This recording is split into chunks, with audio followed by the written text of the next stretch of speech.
Welcome to the deep dive. Today, we're going to try something a bit different, a thought experiment. I want you to step outside yourself for a minute.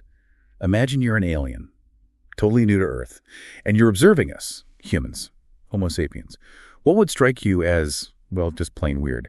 What behaviors would make zero sense if you didn't have all our built-in assumptions? That's a fantastic starting point because that alien perspective is actually central to Steve Stewart-Williams' book, The Ape That Understood the Universe. It's so effective, It forces us to look at ourselves without the usual baggage, to question the things we just take for granted about being human, and you start to see patterns, oddities, but also this deep consistency. Right, clears the slate. So our mission today is to dive into some of those big ideas from evolutionary thinking using Stewart-Williams' book as our guide. We want to unpack how our minds, our cultures, how we evolved, and figure out what hidden forces are pulling the strings behind our actions, our relationships, even our whole societies. And importantly, what does knowing all this mean for you listening right now? We'll be covering a lot of ground genes, culture, why we help others, how we choose partners, even why modern life sometimes feels so off. So let's jump right in. Where do we even begin with the blueprint of life? When we think about evolution, what's actually in the driver's seat? Is it the individual trying to survive? The group, maybe? Or is the real action happening at a much smaller level? What's the fundamental unit being selected? Yeah, that's a foundational question.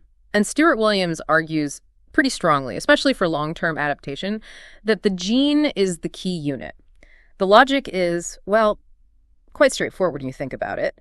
Genes are the things that get copied. Faithfully, mostly. It's the different versions, the variants of genes that succeed or fail based on how good they are at making more copies of themselves down the generations. Individuals, groups. They don't replicate themselves in the same literal way. Selection acts on us, on individuals, sure, but it's the genes that are ultimately playing the long game. Okay, so it's the gene's perspective that matters most in the long run. Does that mean everything we do, every trait is just about helping us reproduce directly? Or does looking through this gene's eye view show something maybe less obvious? Oh, definitely less obvious sometimes. It shows that traits stick around if they are good for the genes coding for them. And that might not always look like it's good for the individual organism's immediate survival or personal reproduction. Helping relatives is the classic example, kin selection. Right, like helping your sister raise her kids. Exactly. It seems altruistic, maybe even costly to you. But your sister shares a lot of your genes. So by helping her, you're indirectly helping copies of your own genes get passed on. It makes perfect sense from the gene's perspective.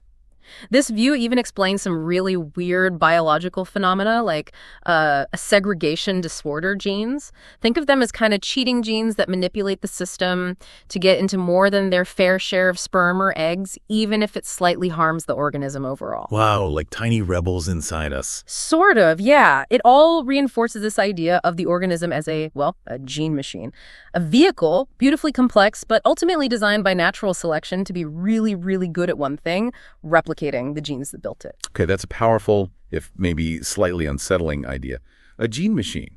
So if we're built by these replicating genes, where does something like culture come in? It feels so different, so human. Is it totally separate from our biology, or are they interacting somehow? They're definitely interacting. Stewart-Williams makes it clear.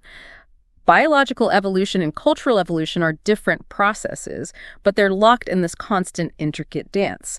So biological evolution is about changes in gene frequencies, like we just discussed. Cultural evolution, that's about changes in the frequency of cultural variants, ideas, beliefs, skills, technologies, stories. You name it. Sometimes these cultural bits spread because they're useful, they give an edge. Other times, well, maybe just because they're catchy or easy to copy, like memes in the original sense. Let's break that down. Memes, not the internet cat pictures, but cultural information spreading. How does that cultural stuff actually loop back and affect our biology? Gene culture coevolution. The textbook example, and it's a great one, is lactose tolerance. For most humans, historically, the gene for digesting lactose, the sugar in milk, switched off after infancy. Made sense. But then some human groups started dairy farming. A cultural innovation, right? Raising cows, drinking milk. This created a whole new environment. Suddenly, any adult who happened to have a mutation letting them digest milk had a huge advantage. Extra nutrition, calories, fat. So that genetic variant spread like wildfire through those dairy farming populations. It's a perfect case. A cultural practice dairying literally drove a change in our genes. Our culture changed our biology. That's incredible. So culture isn't just layered on top, it's actively shaping us. And you mentioned what makes humans really stand out. If you had to pick one thing, one real game changer from this evolutionary perspective, what is it? I think it has to be cumulative cultural evolution. It's our species' superpower, really. Think about it this way, Aristotle, incredibly brilliant mind, right? A genius for his time. But any reasonably educated person today knows vastly more about how the universe actually works than Aristotle did. We know the Earth goes around the sun. We know about germs. Exactly. And it's not because we're inherently smarter as individuals, not at all. It's because we inherit this massive, ever-growing body of knowledge. We stand on the shoulders of giants who stood on the shoulders of other giants. We accumulate, refine, and pass on information across generations in a way no other species does. So it's like building a tower of knowledge brick by brick over millennia. Precisely. Chimpanzees show hints of it, maybe with tool use, like nut-cracking techniques passed down.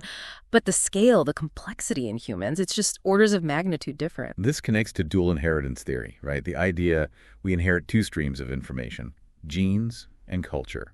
And it seems like when we talk about groups competing, cultural group selection often seems more believable than pure genetic group selection. Yeah, it generally is considered more plausible, mainly because culture can change and spread so much faster than genes. Think how quickly a new technology or a new social norm or even, a fashion trend can sweep through a population. Genetic change takes generations. Cultural change can happen within a single lifetime, even faster now. So if a particular cultural belief or practice helps a group cooperate better or outcompete its neighbors, that cultural trait can spread rapidly, pulling the group along with it. But does that mean all culture, everything that spreads, is actually good for us? Is it all adaptive? Not necessarily. And that's a really key point. Think about earworms. Those annoying songs stuck in your head. Exactly. Those tunes are cultural variants, right? Yeah. Bits of music. They spread because they're sticky. They're good at getting lodged in our brains and being hummed or shared.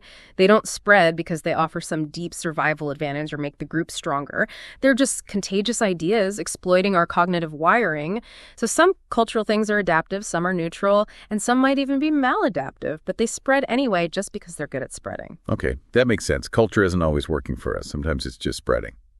Let's shift gears a bit, back to the genes and maybe the most fundamental driver related to them, sex and making babies. Yeah. We always hear survival of the fittest, but the book flips that, saying reproduction is actually more important than just surviving. How does that work? Yeah, survival of the fittest can be a bit misleading if you take it too literally. Survival is crucial, obviously, but it's not the end goal from evolution's point of view. It's a means to an end, and the end is reproduction. Passing on those genes, think about it. If you lived for centuries but had no kids, evolutionarily speaking, dead end, your genes vanish. Now, consider the peacock.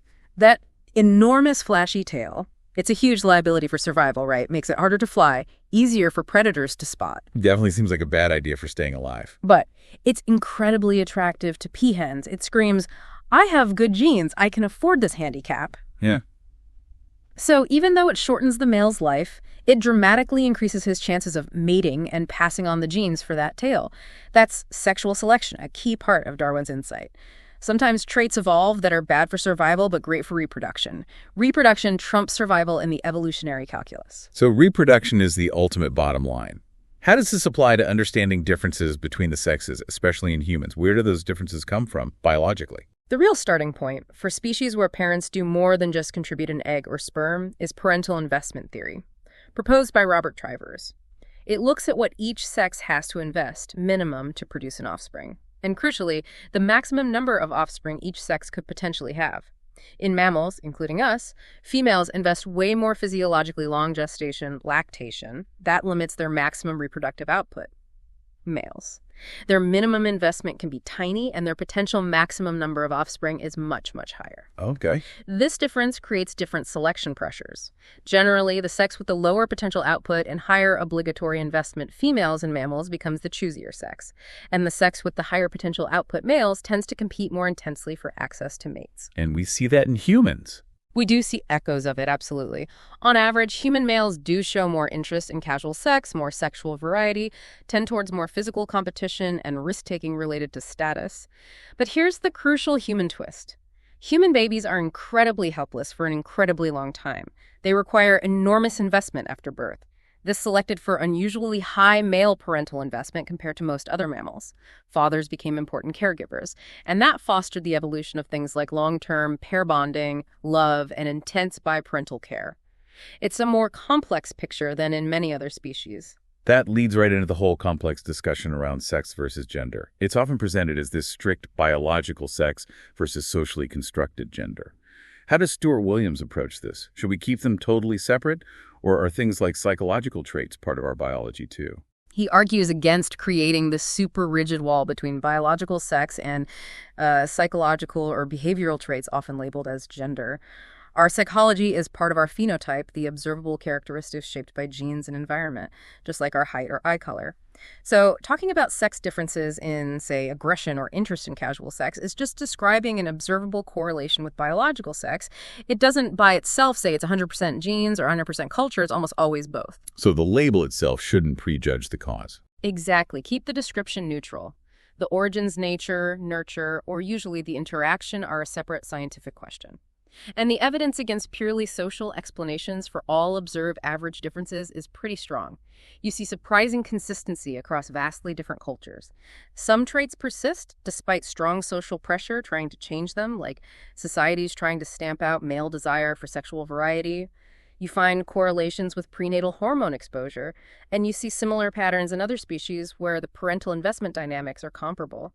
It all points to biology playing a foundational role, which culture then shapes and modifies. You mentioned males competing and females choosing, but also that humans are more complex. You talked about mutual mate choice. What does that mean? It means that while those general tendencies exist, in humans, it's not just females choosing. Males are also incredibly choosy, especially when it comes to long-term partners. Both sexes compete for desirable mates, and both sexes evaluate potential partners carefully based on a whole suite of characteristics: kindness, intelligence, resources, health, commitment. So it's not a one-way street. Not at all. It's a two-way negotiation, much more so than in many species. Now, that famous study where attractive research assistants asked strangers for casual sex. Right, where almost all the men said yes and none of the women did. Yes. Now, you absolutely have to consider cultural norms, safety concerns for women, reputational risks, all huge factors in that specific result. But the underlying average difference in eagerness for low investment, casual sex, that pattern shows up robustly across many studies and cultures. It suggests a biological influence on the baseline interest level, even if behavior is heavily modified by context. And what about overall human mating systems? Monogamy, polygamy? What's the natural state? That's the thing. There isn't one natural human mating system. We see incredible variation across cultures and history. Monogamy is common. Various forms of polygyny exist. Serial monogamy, some polyandry, casual relationships. What evolution seems to have given us is a flexible toolkit of psychological adaptations, the capacity for deep love and attachment, but also jealousy, a desire for commitment, but also, for some, a desire for variety, intense parental love. These evolved desires and emotions interact with ecological and cultural contexts to produce the diverse mating patterns we see. None are perfect. All involve trade-offs and potential conflicts. Okay, so we've got these ancient drives, these evolved psychologies. Yeah. But we're living in this hyper-modern world. This seems like a perfect setup for problems. Which brings us to evolutionary mismatch, right? The idea that our programming is out of sync with our environment. Precisely. Mismatch is a huge concept. Stewart-Williams uses the hedgehog analogy. Rolling into a ball. Rolls into a ball when it senses danger. Great strategy against a fox. Absolutely terrible strategy against a car. The adaptive response becomes maladaptive in a novel environment it didn't evolve in. We humans are constantly encountering cars our brains weren't designed for, like unlimited access to sugar and fat. Our craving for sweet, energy-dense food was life-saving in the past when calories were scarce. Now, it drives obesity, diabetes, heart disease in a world of fast food and supermarkets. Or our negativity bias. Being hyper-alert to potential threats, a rustle in the bushes, a scowling face was vital for survival. Kept you from being eaten. Right. But now, that same bias can make us constantly anxious about news headlines, social media comparisons, work stress, threats that aren't usually life or death, but trigger the same ancient alarm bells. And does this mismatch explain why we sometimes seem to worry about the wrong things? Like maybe being more scared of spiders than, say, climate change? It plays a huge part. Our brains evolved to respond strongly to immediate, tangible, agent-like threats. Things we can see, hear, fight, or run from, like that spider or a rival human. Abstract, slow-moving statistical threats like climate change or the long-term effects of diet or even pandemics before they hit hard, they just don't push the same evolutionary panic buttons. Our threat detection system isn't well calibrated for these modern, large-scale risks. This is so important. Understanding these mismatches can help us make sense of modern problems, but it also leads to a really critical ethical point, doesn't it? Just because something is natural or evolved doesn't mean it's good. Absolutely essential point. This is the naturalistic fallacy, confusing what is with what ought to be. Evolution is just a process. It doesn't have morality. It selects for whatever works in terms of gene replication, not for what's nice or fair or just. Aggression might be natural in some sense, having roots in competition for resources or mates. But that doesn't make assault or war morally acceptable. Obviously not. And conversely, many of the things we value most, human rights, democracy, medicine, art, charity, beyond our close kin, these are largely products of human culture and reason. They aren't necessarily direct biological adaptations in the same way fear is, but they are incredibly valuable. so we're not just puppets of our genes or our evolutionary history. Not at all. That's the crucial message. Understanding our evolved tendencies doesn't mean we're doomed to follow them. It actually gives us more power not to. Knowledge is power. Knowing you have, say, an evolved tendency towards bias against outgroups doesn't excuse prejudice. It helps you recognize it and consciously work against it.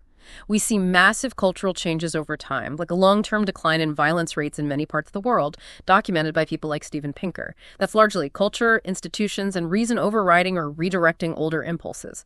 Think about the kibbutz example Stewart-Williams mentions. The early idea was communal child-rearing. Sharing the parenting load completely. Yeah. But over time, many parents felt this incredibly strong innate pull to have their own children sleep in their own homes, to have that primary bond. Understanding that innate desire doesn't mean the communal ideal was bad, but it helps explain why it was difficult to sustain against that evolved parental pull. It means we can understand our urges, even the inconvenient ones, and then make choices based on our values, even if it means sometimes tolerating an unfulfilled desire or working against the grain of our nature. We have that flexibility. Okay, let's use this evolutionary lens on another huge piece of the human puzzle, religion. How does this perspective approach something so complex and deeply felt? Well, first, from Stewart-Williams' viewpoint, religion is seen primarily as a cultural phenomenon. The specific doctrines, rituals, beliefs, whether you believe in Vishnu or Yahweh or reincarnation, are clearly learned from your culture. There's no Catholic gene or Hindu gene. Figuring out its function is tricky because religion isn't just one thing. It's a bundle of many different beliefs and behaviors. Some aspects might tap into individual psychology, providing comfort, meaning a sense of control, maybe wishful thinking. That feels good to the individual. Other aspects might relate to group dynamics. The idea of big gods, powerful, all-seeing deities who punish moral transgressions. Some argue this helped foster cooperation in larger groups where reputation alone wasn't enough.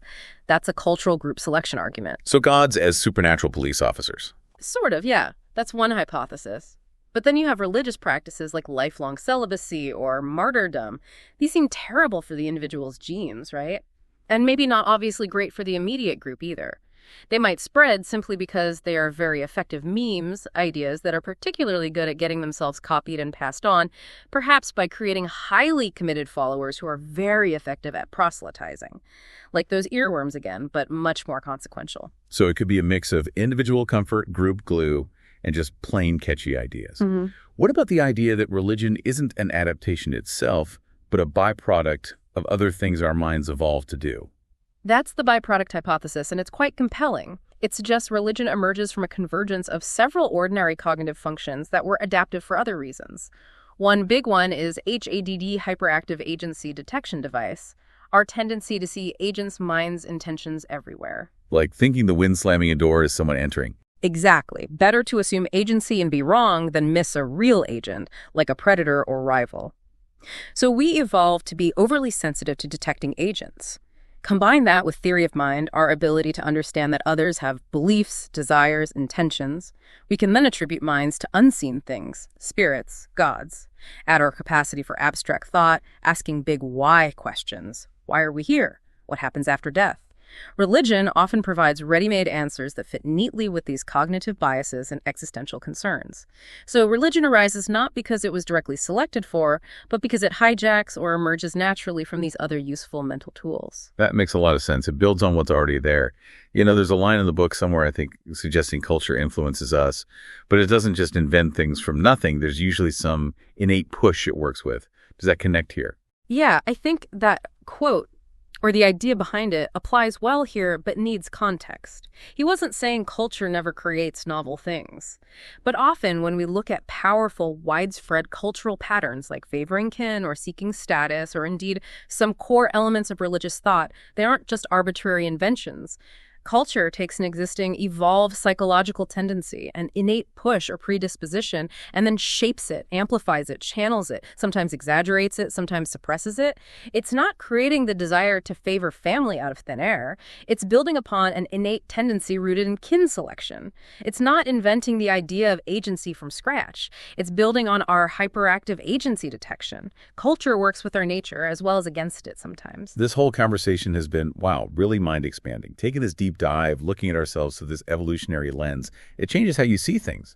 Right. Understanding these forces, the gene's eye view, the massive impact of cumulative culture, our evolved mating psychology, these modern mismatches. It gives you such a richer understanding of why we are the way we are. It really does. And I think the key takeaway isn't determinism. It's not saying we're just puppets. It's about understanding, knowing why you might feel jealous or crave that donut or feel drawn to certain religious ideas or get irrationally angry in traffic. It doesn't excuse bad behavior, but it helps make sense of the internal landscape. And that understanding is empowering. It allows you to step back, recognize the urge for what it is, maybe an echo from our evolutionary past, and then choose how to act based on your conscious values, not just your ancient impulses. We can navigate this weird modern world much better when we understand the map of our own minds, including the parts drawn in a very different era. So here's a final thought for you, the listener, to chew on. If Stewart-Williams is right, if we are the ape that understood the universe, or at least is starting to understand itself, what's our next big challenge? Maybe it's not just understanding how evolution made us, but using that understanding to consciously decide where we go next. Can we deliberately design our cultures, our institutions, our technologies to better align with our well-being, to amplify the cooperative, empathetic, and incredibly flexible parts of our nature, and mitigate the parts that cause conflict and suffering in this modern world? That might be the ultimate test for the ape that understands.